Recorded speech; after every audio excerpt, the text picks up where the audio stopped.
A Christmas Carol. Chapter 2. The First of Three Spirits. When Scrooge awoke, it was so dark he wasn't sure what hour it was. He listened for the church bell.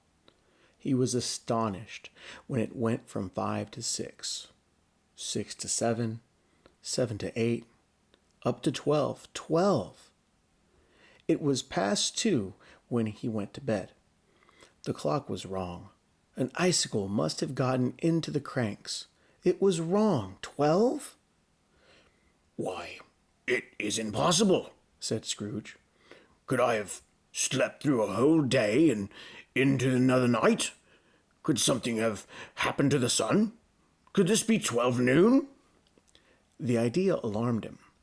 He scrambled out of bed and ran to the window. He rubbed off the frost with his sleeve. Even then, he could see very little. It was cold and dark out there. No noise of people running about was heard. It surely must be night. Night!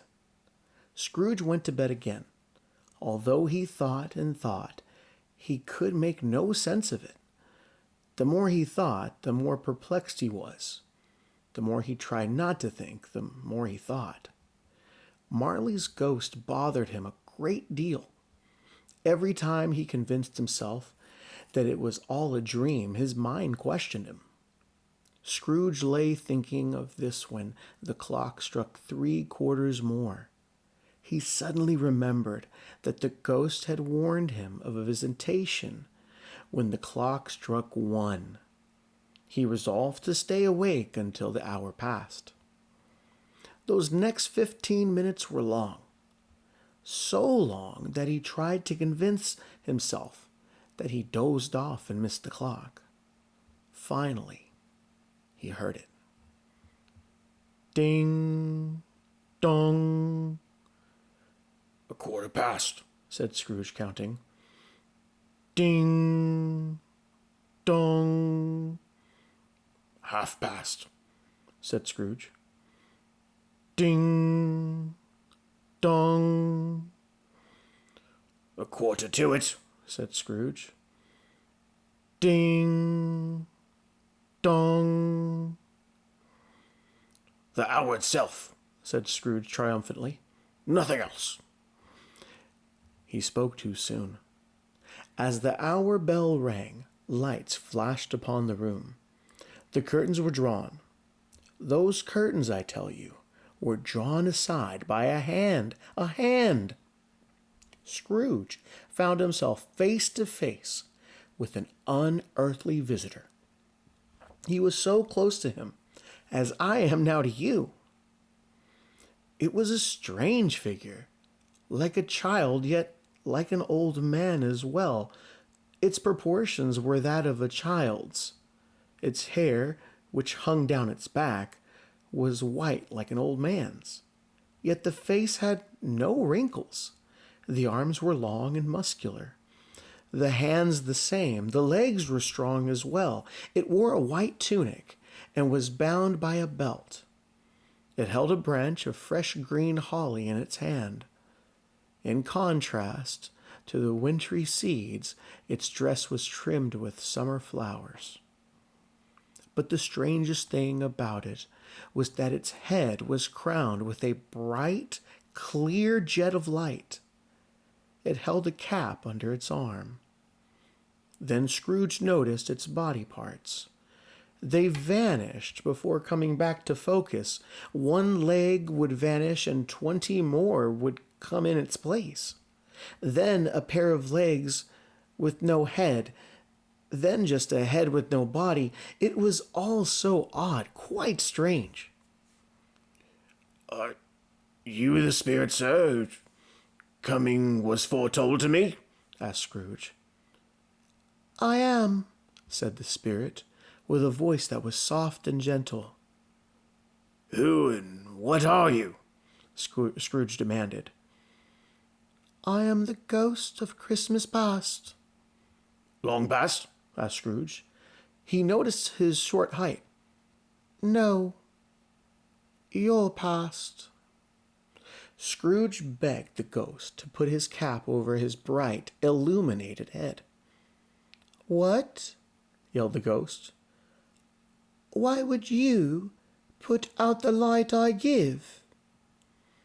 It is not enough that you are one of those who forced me to wear it low on my brow for years." Scrooge claimed he never meant for anyone to cover his brow. Then he boldly asked what business brought him here. "Your welfare brought me here," said the ghost. It put out its strong hand and clasped Scrooge gently by the arm. "Rise and walk with me." Scrooge could have protested. He could have said that his bed was warm, or he was wearing only slippers on his feet, just a dressing gown and a nightcap for clothes. He could have said that the temperature was far too cold, but he found the spirit's clasp was not to be resisted. The spirit made its way to the window.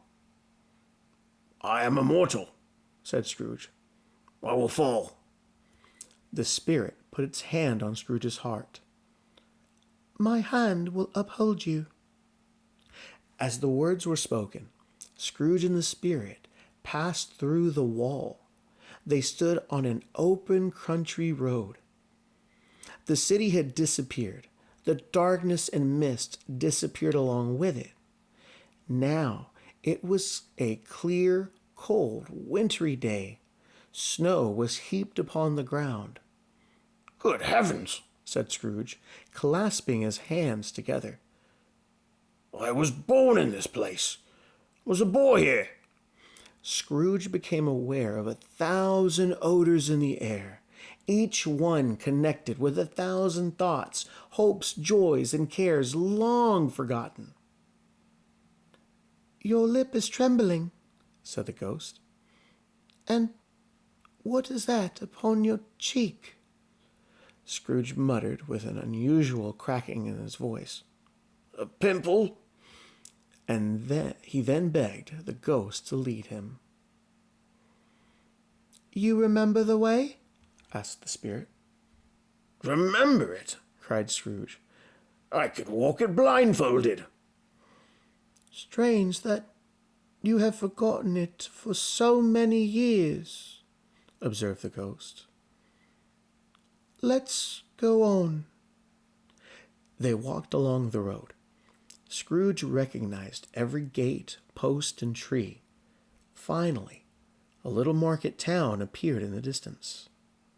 He could see the bridge, the winding river, and the ponies trotting toward them. Boys rode upon their backs. The boys laughed and shouted to each other. The air was filled with their merry music. "These are shadows of the things that have been," said the ghost. "They have no awareness that we are here." The boys rode by. As they did, Scrooge could name each one. Why was he happy beyond anything to see each one? Why did his cold eyes glisten and his heart leap up as they passed? Why was he filled with gladness when he heard them wish each other Merry Christmas? What was a Merry Christmas to Scrooge? What good had it ever done him? "The school is not deserted," said the ghost.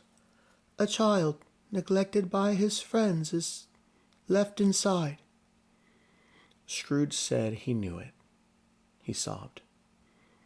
They soon approached a mansion of dull red brick. A weathered cupola on the roof supported a bell hanging from it. It was a large, damp house. The windows were broken, the gates decayed, chickens clucked in the stables. The sheds and coach houses were overrun with grasses. Once inside, the rooms were nearly empty. There was a chill in the place. Scrooge and the ghost went across a hall to a door at the back of the house. It opened before them and showed a row of desks. At one, a lonely boy was reading near a feeble fire. Scrooge sat down near him and wept to see his poor, forgotten self as he used to be. Without an echo in the house or a noise outside, the silence fell upon Scrooge with such sadness. His tears flowed freely. The spirit touched him on the arm. He pointed to his younger self, who was intent upon his reading. Suddenly, a man in foreign garments stood outside the window. "Why, it's Ali Baba!" Scrooge exclaimed in ecstasy. "Yes, I know. When this child was left here all alone, many of his book friends appeared." Young Scrooge spoke excitedly about Robinson Crusoe and his parrot. "Kings, princesses, look! There goes Friday, running for his life to the little creek." With pity, Scrooge looked at his former self. "Poor boy!" he cried again. "I wish," muttered Scrooge. He didn't finish his thought. He put his hand in his pocket and looked about him. He rubbed his eyes dry. "It's too late now." "What troubles you?" asked the spirit. "Nothing," said Scrooge. "Nothing. There was a boy singing a Christmas carol at my door last night. I would have liked to have give him something, that's all." The ghost smiled thoughtfully. He waved his hand. "Let's see another Christmas." Scrooge's former self grew larger at the words. The room became a little darker and a little dirtier. The panels shrunk, the windows cracked. Fragments of plaster fell out of the ceiling. How this was brought on, Scrooge knew no more than you do. He only knew that it was quite correct. Everything had happened and looked like it had many years before. There he was, alone again, with all the other boys traveled home for the jolly holidays. He was not reading now. Instead, he was pacing up and down the floor. Scrooge looked at the ghost and mournfully shook his head. He glanced anxiously toward the door. It opened. A little girl, much younger than the boy, darted in. She threw her arms around his neck and called him dear, dear brother. "I have come home. I have come to bring you home, dear brother," said the child. She clasped her tiny hands. "To bring you home." "Home, little fan?" asked the boy. "Yes," said the child. "Home for good, home for ever and ever. Father is much kinder now. Home is like heaven. He spoke to me gently one night, so gently that I wasn't afraid to ask him if you might come home. He said yes. He sent me in a coach to bring you home. We're going to have the merriest time in all the world." "You are quite a woman, little fan," said the boy. She clapped her hands and laughed. Then she dragged him toward the door. A terrible voice cried out in the hall. "Bring down Master Scrooge's box." It was the schoolmaster. He glared at Scrooge, but Fanny bid him a quick goodbye. They were off at last. "Always so delicate a creature," said the ghost. "But she had a large heart." "So she had," cried Scrooge. "You're right, a huge heart." "She died a woman, but she had children, I believe." "One child," said Scrooge. "True," said the ghost. "Your nephew." Scrooge seemed uneasy. He answered softly, Yes. Although they had just left the school a minute before, they were now in a busy street. It was easy to see by the store windows that it was Christmas time again. It was evening. All the shops were lit up. The ghost stopped at a certain warehouse door. Do you know where we are? The ghost stopped at a certain warehouse door. Do you know where we are? Know it, Said Scrooge. I was apprenticed here.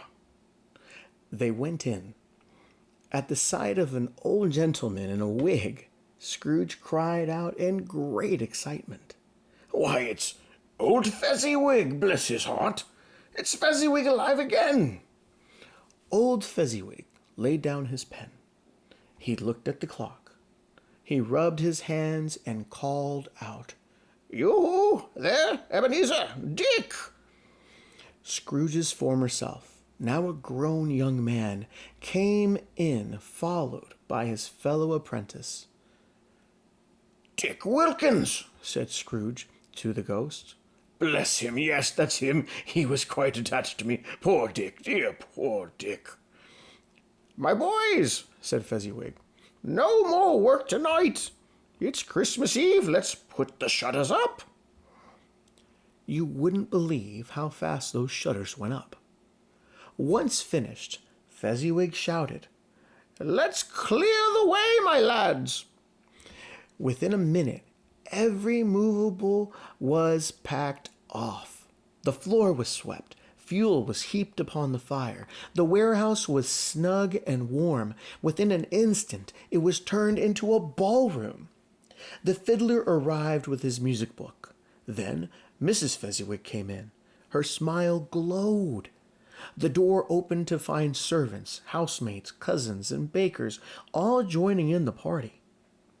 What a festive evening it was. There was dancing.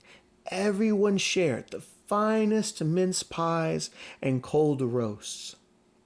When the clock struck 11, the ball broke up. Mr. and Mrs. Fezziwig took to their stations at either side of the door. As each person left, they shook hands and wished each guest the merriest of Christmases. When everyone retired but the two apprentices, they did the same to them. When their cheery voices faded, the lads were left to their beds under the counter in the shop. During the whole scene, Scrooge acted like a man out of his wits. His heart and soul roared in the scene with his former self. He remembered everything. He enjoyed everything. It wasn't until he could no longer see his former self and Dick that he remembered the ghost. When he looked at it, the light upon its head burned clear. A small matter, said the ghost, to make these silly fools so full of gratitude. Small, said Scrooge. The spirit signed to him to listen to the two apprentices. They were pouring out their hearts in praise of Fezziwig.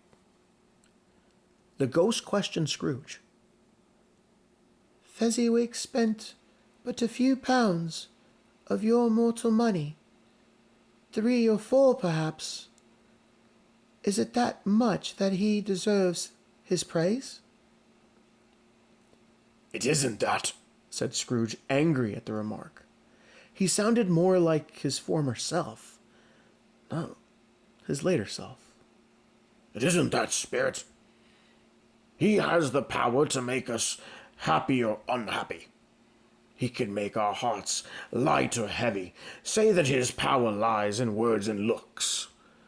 The happiness he gives is quite as great as if it costs a fortune. He felt the spirit glance and stopped. What's the matter? Asked the ghost. Nothing particular, said Scrooge. Something, I think. No, said Scrooge. No, not really. I just Wish I could say a word or two to my clerk just now, that's all." His former self turned down the lamps. Scrooge and the ghost once again stood side by side in the open air. "My time grows short," said the spirit. Those words produced an immediate effect, for again Scrooge saw himself. He was older now, a man in his prime of his life.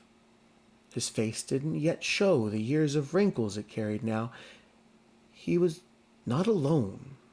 By his side, a young woman was crying. "It matters little," she said softly. "To you, very little. You fear the world too much. You crave money too much. It's too important to you." "I'm not changed toward you," said the man. She shook her head. "Are you not? Our contract was an old one when we were content with what we had. When it was made, you were another man." I was just a boy," he said impatiently. "I can't stay with you. I can't marry you. You're too changed, too concerned with worldly things." She turned to walk away. "May you be happy in life. You have chosen." Scrooge remembered all too well the sadness he felt that day. "Spirit, take me away from this. Show me no more. Why do you delight in torturing me?" "One shadow more," said the ghost. "No more," cried Scrooge. "No more. I do not wish to see any more." But the ghost insisted. Soon they were in another place, a room. It was not very large or handsome, but it was full of comfort. Near to the fire sat a beautiful young girl. Scrooge believed it to be the same girl he was to marry. Then he saw the woman seated across from her. Now she was comely matron. The noise was high, for there were 3 children in the room.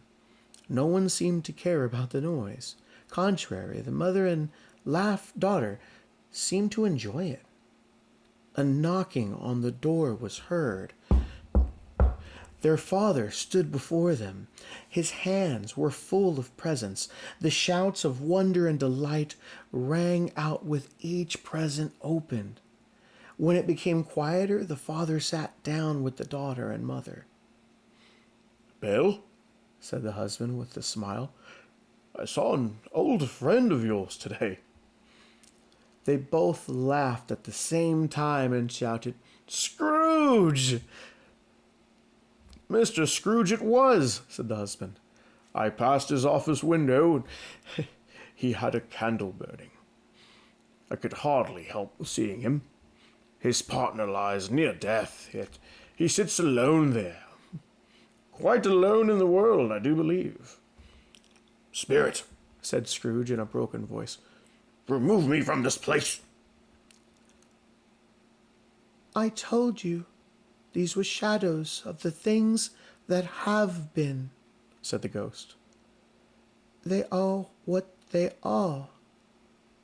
Do not blame me." "Remove me," said Scrooge once more. "I cannot bear it, not another second can I take." He turned upon the ghost. "Leave me, take me back, haunt me no longer." Scrooge observed that his light was burning extra bright. He felt it was in some way influencing him. He seized the cap and pressed it down upon the spirit's head. The spirit dropped beneath it so that the cap covered its whole form. No matter how hard Scrooge pressed it down, it could not hide the light that streamed from under it. Scrooge was aware of feeling exhausted. He saw he was back in his own bedroom. He gave the cap one last parting squeeze. Finally, his hand relaxed. He fell into bed and sank into a heavy sleep.